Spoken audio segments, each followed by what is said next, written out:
നമ്മുടെ കേരളം നടങ്ങുന്ന ഒരു വാർത്തയാണ് ഇന്ന് പുറത്തു വന്നിരിക്കുന്നത്. അതെ, വലിയൊരു സെക്സ് റാക്കറ്റിന്റെ കഥ.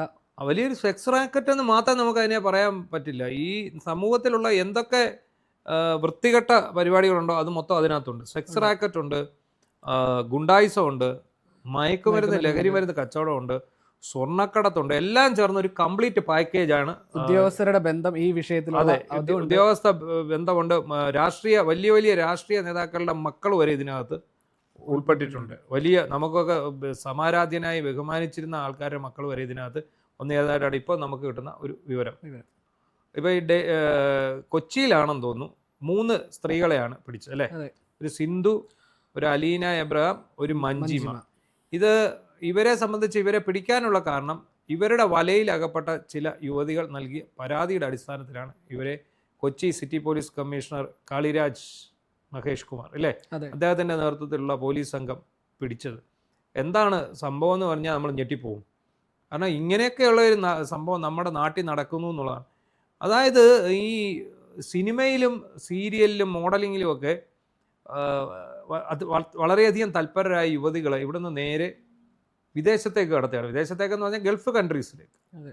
അവിടെ കൊണ്ടുപോയിട്ട് അവർക്ക് മാരക മയക്കുമരുന്ന് നൽകി അവരെ ക്രൂരമായി ലൈംഗികമായി പീഡിപ്പിക്കുന്നു. അവിടെ ചെല്ലുമ്പോഴേ അവരോട് ചോദിക്കുന്നത്, നിങ്ങൾ സ്വമേധയാ ലൈംഗിക തൊഴിലാളിയാകുന്നുണ്ടെങ്കിൽ അങ്ങനെ ആകാം, അങ്ങനെ ആകാത്തൊരഴുതി നൽകി പീഡിപ്പിക്കും. അതിനുശേഷം നാട്ടിൽ പോകണമെന്ന് പറയുമ്പം ഇവരിലൂടെ സ്വർണ്ണക്കടത്ത് നടത്തുകയാണ്.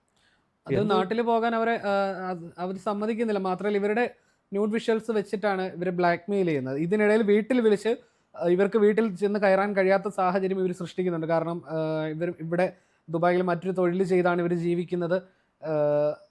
അത്തരത്തിൽ ഇവരെ കുറിച്ച് വളരെ മോശമായിട്ട് ഇവരെ പീഡിപ്പിക്കുന്ന ദൃശ്യങ്ങൾ വരെ വീടുകളിലേക്ക് അയച്ചു കൊടുത്തു എന്നാണ് പറയുന്നത്. അതും ഇതിൻ്റെ ഓപ്പറേഷൻസ് മൊത്തം നടക്കുന്നത് ബാംഗ്ലൂരുവിലാണ്. അപ്പം ഇതിൻ്റെ ആ ഒരു വേരുകൾ തേടിച്ചെന്ന പോലീസിന് മനസ്സിലാക്കാൻ സാധിച്ചിരിക്കുന്നു. പോലീസ് ഞെട്ടിപ്പോയിരിക്കുകയാണ്. ഇതിനകത്ത് ഭയങ്കര ഗുണ്ടാബന്ധം, സിനിമാ ബന്ധം ഒക്കെ ഉണ്ട്. ഇപ്പം നിലവിൽ ഏറ്റവും ഒടുവിൽ നമുക്ക് വന്നിരിക്കുന്നത് ഇതിലെ പ്രധാനമായിട്ട് ഗുണ്ടാബന്ധം തന്നെയാണ്. അതിൽ മുൻപ് കൊച്ചിയിൽ 2024 അറസ്റ്റ് ചെയ്യപ്പെട്ട അതേ ഗുണ്ടാ നേതാവിൻ്റെ ഇതേ കേസിലും പങ്കുണ്ടെന്നുള്ളതാണ്. അപ്പോൾ അതിനകത്ത് ചിന്തിക്കേണ്ട മറ്റൊരു കാര്യം, അന്നും അയാൾക്കെതിരെ ഇത്രയധികം അല്ലെങ്കിൽ വാർത്തകളിൽ നിറഞ്ഞ് ഇത് നിയമ നടപടികളൊക്കെ സ്വീകരിച്ചു. എന്നിട്ടും അയാൾ ഇന്നും ഇത് തുടരുന്നുണ്ടെങ്കിൽ നമ്മളുടെ നിയമ സംവിധാനം അല്ലെങ്കിൽ നിയമം നടപ്പിലാക്കേണ്ടവരുടെ അവരുടെ വീഴ്ചയല്ലേ ഈ ഒരു സംഭവത്തിന് തെളിവായിട്ട് വരുന്നത്. അത് നമ്മൾ നോക്കണം. അതിനകത്ത് വമ്പൻ സ്രാവുകൾ പലരും ഉണ്ട്. അതായത് പ്രമുഖരായ രാഷ്ട്രീയ നേതാക്കളുടെ മക്കൾ വരെ ഇതിനകത്ത് ഉൾപ്പെട്ടിട്ടുണ്ട്. അപ്പോൾ ഈ ഗുണ്ടാ നേതാക്കളുടെ അതായത് കേരളത്തിലെ ഈ ലഹരി മരുന്ന് മാഫിയയെ നിയന്ത്രിക്കുന്ന തിരുവനന്തപുരത്തുള്ള ഒരു വൻകിട ഗുണ്ടയുണ്ട്. അയാളുടെ നേതൃത്വത്തിലാണ് ഈ സംഭവങ്ങളെല്ലാം നടന്നിരിക്കുന്നത്. ഇപ്പോൾ ഈ അലീന എബ്രഹാം എന്ന് പറയുന്ന ആളാണ് ഇത് മൊത്തം ചെയ്തതെന്നാണ്. അവളും തിരുവനന്തപുരം നെയ്യാറ്റിൻകരക്കാരിയാണ്. അതെ, അവരെ ഔറംഗസീബ് എന്ന് പറഞ്ഞൊരു ഗുണ്ടാ നേതാവാണ്. ഭർത്താവാണെന്ന് പറഞ്ഞാണ് ആളുകളവിടെ പരിചയപ്പെട്ടിരിക്കുന്നത്. അപ്പം ഇവര് വളരെ സിസ്റ്റമാറ്റിക്കായിട്ടാണ്, വായിച്ചില്ലായിരുന്നു, സിസ്റ്റമാറ്റിക്കായിട്ടാണ് ഇവർ ആൾക്കാരെ റിക്രൂട്ട് ചെയ്യുന്നത്. അതായത് ഇവരൊരു ഒരു പരസ്യം സോഷ്യൽ മീഡിയ വഴി കൊടുക്കുന്നു, ഒരു ഫേസ്ബുക്ക് പോസ്റ്റ് അല്ലെങ്കിൽ അങ്ങനെ. ഈ മോഡലിംഗിൽ താല്പര്യമുള്ളവർക്ക് പ്രത്യേക പരിശീലനം, അവർക്ക് പിന്നെ മോഡലിംഗ് രംഗത്ത് റാമ്പ് വാക്കിനുള്ള അവസരം, ഇതെല്ലാം പറഞ്ഞുകൊണ്ട് ഇവരൊരു പരസ്യം കൊടുക്കുകയാണ്. ഇതിൽ ആകർഷകമായിട്ട് വരുന്ന കാരണം ഒരുപാട് കുട്ടികൾ അഭിനയ മോഹവുമായും മോഡലിംഗ് മോഹവുമായും കൊച്ചിയിൽ തമ്പടിച്ചിട്ടുണ്ട്. കൊച്ചി എന്ന് പറയുന്നത് നമ്മുടെ മെട്രോ സിറ്റിയാണ്. ഈ കേരളത്തിൽ മലയാള സിനിമയുടെ തന്നെ ഓപ്പറേഷൻസ് എല്ലാം നടക്കുന്നത് കൊച്ചിയിൽ നിന്നാണ്. പണ്ടായിരുന്നു മദ്രാസിൽ നടക്കുന്നത്, ഇപ്പോൾ എല്ലാം ഇവിടെ കൊച്ചിയിൽ തന്നെയാണ് നടക്കുന്നത്. അപ്പോൾ അങ്ങനെ അഭിനയമോഹവും പേറി വരുന്ന ഈ മോഡൽസിനെയും അതുപോലെയുള്ള സുന്ദരികളായ പെൺകുട്ടികളെയും ഇവർ തങ്ങളുടെ വലയിലേക്ക് വീഴ്ത്തുന്നത്, നിങ്ങൾക്ക് പരിശീലനം നൽകാം, നിങ്ങൾക്ക് മോഡലിങ്ങിൻ്റെ പരിശീലനം നൽകാം, അല്ലെങ്കിൽ മോഡലിങ്ങിന് നിങ്ങളെ പങ്കെടുപ്പിക്കാൻ പറ്റും എന്നൊക്കെ പറഞ്ഞുകൊണ്ടാണ്. ചിലരിൽ നിന്ന് ഇവർ പണവും വാങ്ങിയിട്ടുണ്ട്. 4 ലക്ഷം രൂപ വരെ എങ്ങാണ്ട് വാങ്ങിയിട്ടാണ് ഇവർ ദുബായിക്ക് കൊണ്ടുപോയത്.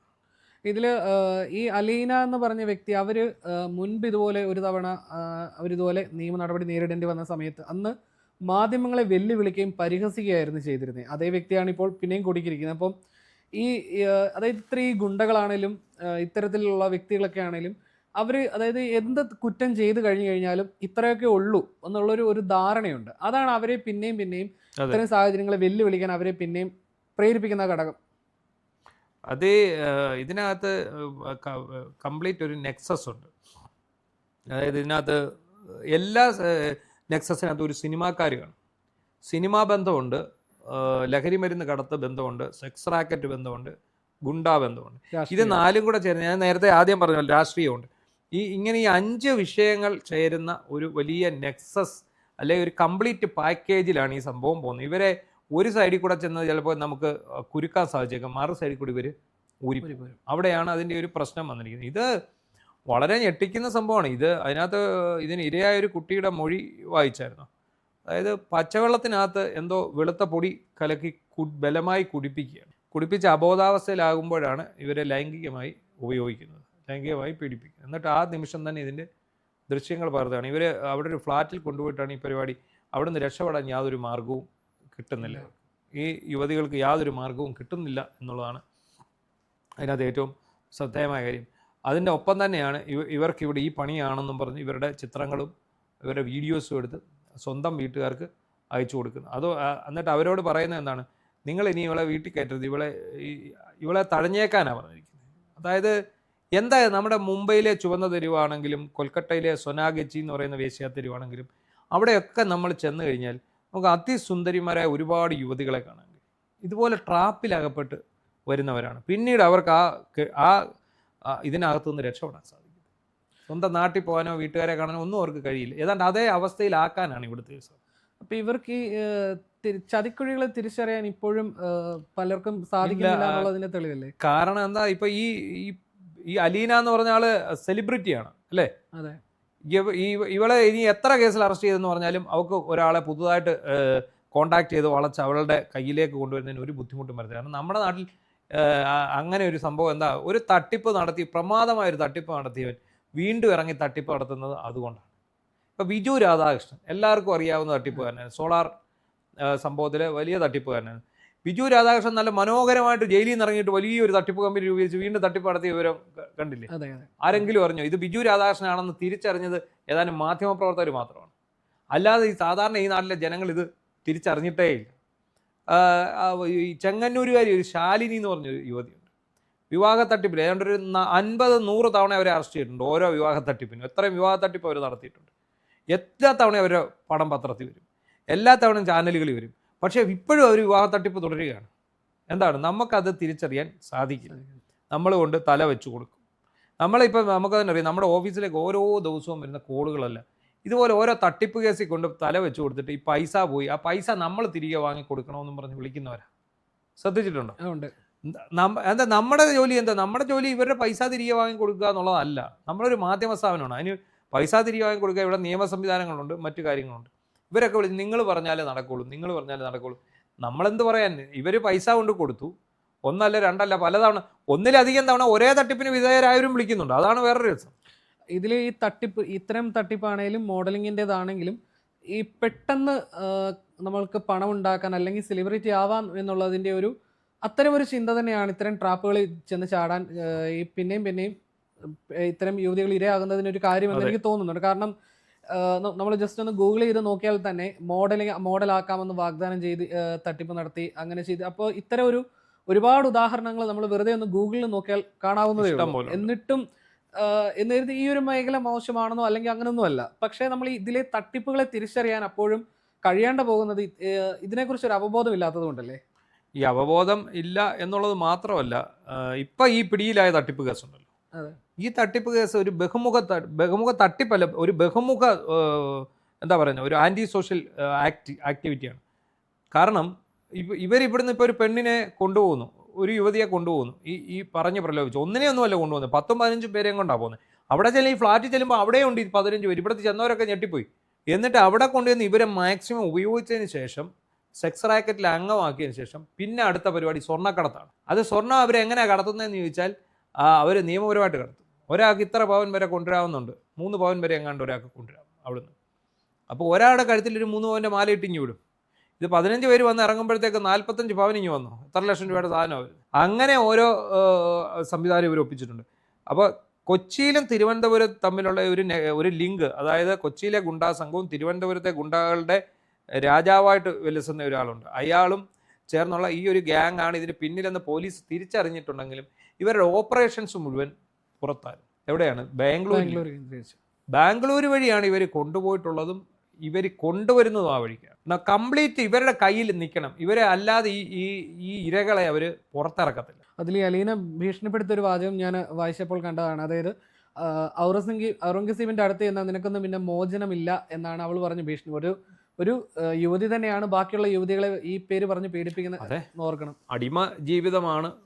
എന്തായാലും ഇപ്പോൾ കേരള പോലീസ് ഇത് കണ്ടെത്തി ഇതിൻ്റെ അടിവേര് അറുത്തില്ലെങ്കിൽ അത് വലിയ വിഷയമായിട്ട് വരും. കാരണം അഭിനയമോഹവുമായി നടക്കുന്ന നമ്മുടെ ധാരാളം കുട്ടികളുണ്ട്. ഇത് ഇപ്പോൾ സ്കൂളിലും കോളേജിലും ഒക്കെ പഠിക്കുന്ന കുട്ടികളുണ്ട്. ഇവരൊക്കെ ഇതിനകത്ത് ചെന്ന് വീഴാനുള്ള സാധ്യത വളരെ കൂടുതൽ. ഇപ്പോൾ ഈ കൂട്ടത്തിൽ തന്നെയാണെങ്കിലും അതായത് ഈ ഒരു മേഖല വളരെ മോശപ്പെട്ടതാണെന്നുള്ള രീതിയിലേക്ക് അത്തരം ഒരു പ്രചാരണത്തിലേക്ക് കാര്യങ്ങൾ എത്തുകയല്ലേ ഇത്തരം സംഭവങ്ങൾ ആവർത്തിക്കുമ്പോൾ? അല്ല, മേഖല പ്രചാരണം പിന്നെ മോശമാണെന്നൊരു പ്രചാരണം വരില്ല. കാരണം ഞാൻ സോഷ്യൽ മീഡിയയിലെ ചില കമന്റുകൾ നോക്കുമ്പോൾ കൂടുതലും പേരും ഈ ഒരു മേഖലയിലേക്ക് പോകുന്ന ആളുകൾ അവരെന്തോ മോശപ്പെട്ടതാണെന്നുള്ള രീതിയിൽ ഒരുപാട് കമന്റുകളുണ്ട്.